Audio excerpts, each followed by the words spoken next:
Robert William Pickton, nascido em 24 de outubro de 1949, e assassinado no presídio em 31 de maio de 2024, também conhecido como o assassino do criador de porcos ou açougueiro, foi um criador de porcos e assassino em série canadense. Acredita-se que ele tenha assassinado pelo menos 49 mulheres, muitas delas trabalhadoras do sexo, do bairro Downtown Eastside de Vancouver. Em 2007, ele foi condenado por 6 acusações de homicídio em segundo grau e sentenciado à prisão perpétua sem possibilidade de liberdade condicional por 25 anos, a pena mais longa possível para homicídio em segundo grau sob a lei canadense na época.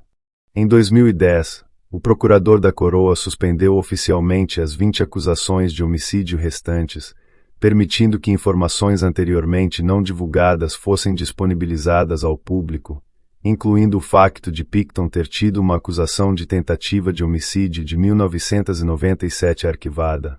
Os procuradores da Coroa argumentaram que suspender as acusações adicionais fazia mais sentido, uma vez que Pickton já estava a cumprir a pena máxima permitida.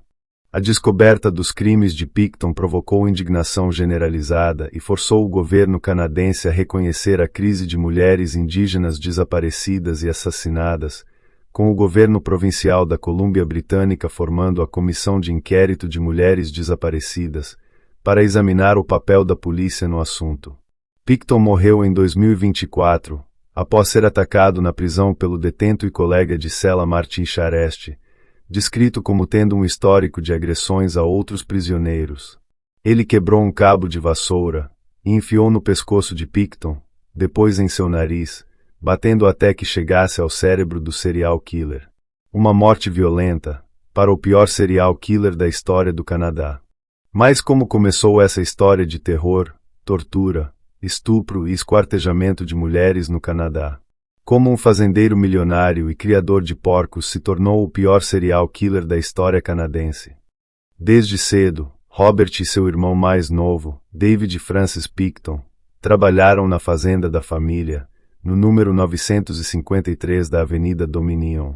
Pickton era muito apegado à mãe, mas raramente interagia com o pai abusivo. A mãe de Pickton era muito exigente, obrigando os filhos a trabalhar longas horas cuidando do gado e porcos da fazenda. Ela priorizava os porcos em detrimento da higiene pessoal dos filhos, muitas vezes mandando-os para a escola com roupas sujas e sem lavar, cheirando a esterco, o que lhes rendeu o apelido de porquinhos fedorentos. Pickton teve dificuldades na escola e foi colocado em uma classe de educação especial após reprovar na segunda série. Aos 12 anos, Pickton começou a criar um bezerro, que se tornou seu amado animal de estimação. 2 semanas depois, sem encontrar o bezerro após a escola, Pickton foi instruído a verificar o celeiro e ficou arrasado ao descobrir que ele havia sido abatido. Após abandonar a escola em 1963, Pickton começou a trabalhar como cortador de carne. Ele continuou fazendo isso por quase 7 anos antes de sair para trabalhar em tempo integral na fazenda de sua família. Após a morte de seus pais no final da década de 1970, os irmãos Pickton herdaram a fazenda e procederam à venda de partes da propriedade para incorporadores da Lower Mainland por $5,16 milhões. Em 23 de março de 1997, Pickton foi acusado de tentativa de homicídio contra a prostituta Wendy Lynn Esteter, a quem esfaqueou 4 vezes durante um programa em sua fazenda. Esteter disse à polícia que Pickton a algemou e a deixou pendurada em um gancho. Ele lhe infligiu vários cortes no corpo, após o que ela conseguiu escapar, desarmou Pickton e o esfaqueou com a própria arma dele. Pickton procurou tratamento no Hospital Eagle Ridge, enquanto Esteter se recuperava em um pronto-socorro próximo. Pickton acabou sendo libertado sob fiança de $2.000. A acusação de tentativa de homicídio contra Pickton foi suspensa em 27 de janeiro de 1998, quando os promotores determinaram que Esteter, que tinha problemas com drogas, estava instável demais para que seu depoimento ajudasse a garantir uma condenação. Pickton organizava festas em uma boate improvisada dentro de um antigo matadouro convertido na fazenda, chamada Pig's Palace. Os eventos no local atraíam até 2.000 pessoas, incluindo figuras políticas e empresariais proeminentes, bem como membros do clube de motociclistas fora da lei Hells Angels. Pickton e seu irmão foram eventualmente processados por autoridades de Port Coquitlam por violarem as leis de zoneamento, negligenciando a agricultura para a qual o terreno havia sido zoneado e tendo alterado um grande prédio agrícola na propriedade com o propósito de realizar bailes, shows e outras atividades recreativas. Durante esse período, vários desaparecimentos de mulheres na região metropolitana de Vancouver, principalmente na área empobrecida do Downtown East Side, levaram a especulações da mídia de que um assassino em série estaria atuando na região. Um funcionário de Pickton encontrou várias bolsas pertencentes a mulheres desaparecidas do Downtown East Side e o denunciou à polícia. A polícia realizou 3 buscas na fazenda, mas não encontrou nenhuma evidência. Em junho de 1999, a polícia recebeu uma denúncia de que Pickton tinha um freezer cheio de carne humana em sua casa de fazenda. Essa informação foi ignorada pelas autoridades policiais, o que deixou o serial killer mais despreocupado e livre para cometer seus crimes hediondos. Em 6 de fevereiro de 2002, a polícia cumpriu um mandado de busca por armas de fogo ilegais na propriedade dos Pickton. Ambos os irmãos Pickton foram presos e a polícia obteve um segundo mandado, com base no que havia visto na propriedade, para revistar a fazenda como parte da investigação de mulheres desaparecidas da Colômbia Britânica. Objetos pessoais pertencentes a mulheres desaparecidas foram encontrados na fazenda, que foi isolada por membros da Força-Tarefa Conjunta da RCMP e do Departamento de Polícia de Vancouver. No dia seguinte, Pickton foi acusado de crimes relacionados a armas. Ambos os Picktons foram posteriormente libertados e Robert permaneceu sob vigilância policial. Em 22 de fevereiro de 2002, Robert Pickton foi preso novamente e acusado de 2 homicídios qualificados pelas mortes de Serena Abotsway e Mona Wilson. Em 2 de abril, foram acrescentadas mais 3 acusações pelos assassinatos de Jacqueline McDonnell, Diane Roque e Heather Bottomley. Uma 6ª acusação pelo assassinato de Andrea Joesbury foi apresentada em 9 de abril, seguida pouco depois por uma 7ª acusação, pelo brutal assassinato de Brenda Wolfe. Em 20 de setembro, foram acrescentadas mais 4 acusações de homicídio qualificado, pelas mortes violentas, tortura, estupro e esquartejamentos de Georgina Papin, Patricia Johnson, Ellen Almarkirk e Jennifer Furminger. Outras 4 acusações de homicídio qualificado foram acrescentadas em 3 de outubro a Pickton, relacionadas aos homicídios de Heather Chinook, Tanya Owick, Sherry Irving e Inga Hall. Em 26 de maio de 2005, mais 12 acusações de homicídio qualificados foram adicionadas, pelos homicídios hediondos de Cara Elise, Andrea Boraven, Debra Lynne Jones, Marnie Frey, Tiffany Drill, Kerry Koski, Sarah de Vries, Cynthia Felix, Angela Jardine, Wendy Crawford, Diana Melnick e Jane Doe, elevando o total para 27 homicídios qualificados. Aquilo não era uma fazenda, era um matadouro de humanos. As escavações continuaram na fazenda até novembro de 2003. O custo da investigação é estimado em $70 milhões, de acordo com o governo provincial. A propriedade foi cercada sob penhora pela coroa em direito da Colômbia Britânica e permaneceu assim até 2023. Enquanto isso, todos os edifícios da propriedade, exceto um pequeno celeiro, foram demolidos. A análise forense provou ser difícil porque os corpos podem ter sido deixados para se decompor ou serem comidos por insetos e porcos na fazenda. Durante os primeiros dias das escavações, antropólogos forenses trouxeram equipamentos pesados, incluindo 2 esteiras transportadoras planas de 15 metros e peneiras de solo para encontrar vestígios de restos humanos.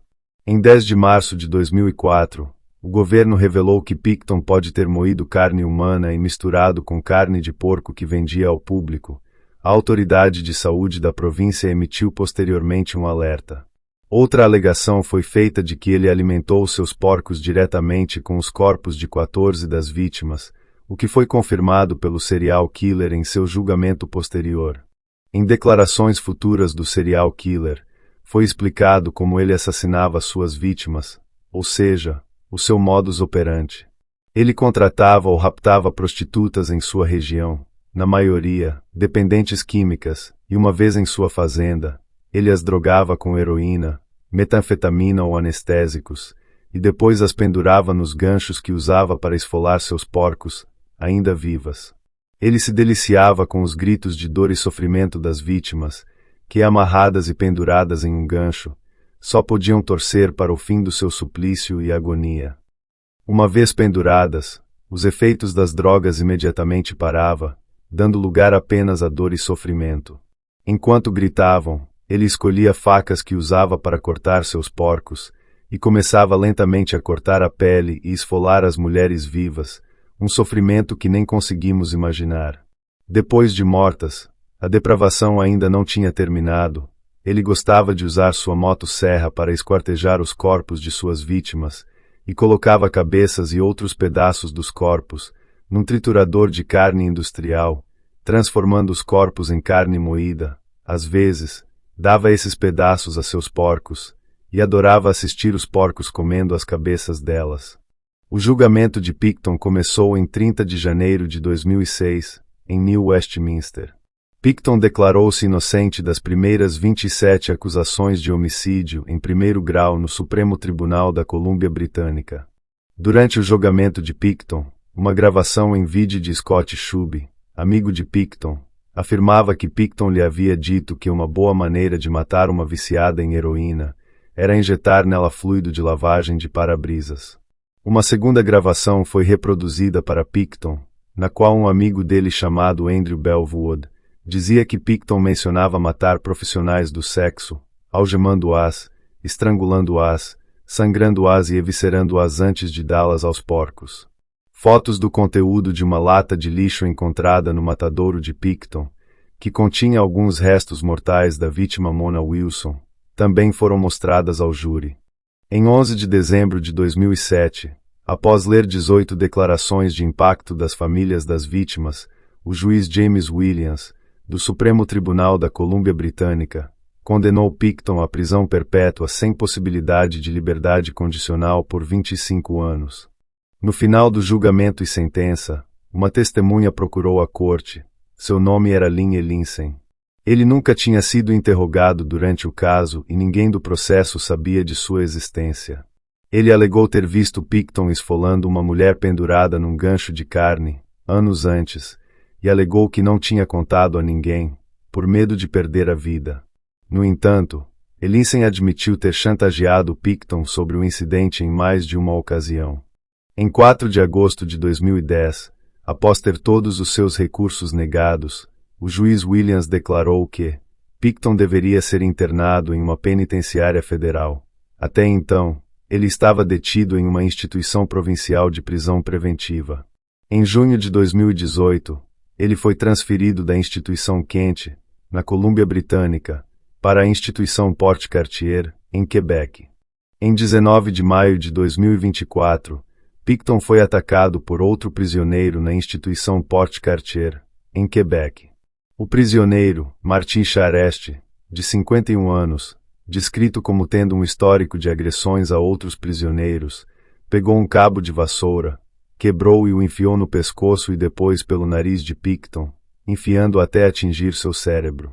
Os agentes penitenciários intervieram, algemaram Charest e o levaram para a unidade de intervenção estruturada. Pickton foi transportado de helicóptero para um hospital e colocado em suporte de vida. Ele morreu em um hospital na cidade de Quebec devido a complicações do ataque, no dia 31 de maio de 2024, aos 74 anos de idade. Viveu muito mais que suas vítimas infelizes, torturadas e esquartejadas. Em julho de 2025, Charest foi acusado de homicídio em primeiro grau. Ele se declarou culpado, dizendo que fez isso pelas vítimas de Pickton. Serial killer Robert Pickton has died. Now, Pickton had been serving an indeterminate sentence for 6 counts of second-degree murder. He had lured women from Vancouver's downtown east side to his pig farm and was charged with killing 26 women. Another inmate with a history of assaults had been in segregation, but was released into Picton's unit, and that's where the serial killer was speared in the head with something like a broom. Quebec Provincial Police say the assault happened around 5:15 p.m. inside the Port Cartier institution, and a 51-year-old suspect was incarcerated following that attack. Picton was reportedly airlifted to the hospital in Quebec City, where he was on life support before his death announced today.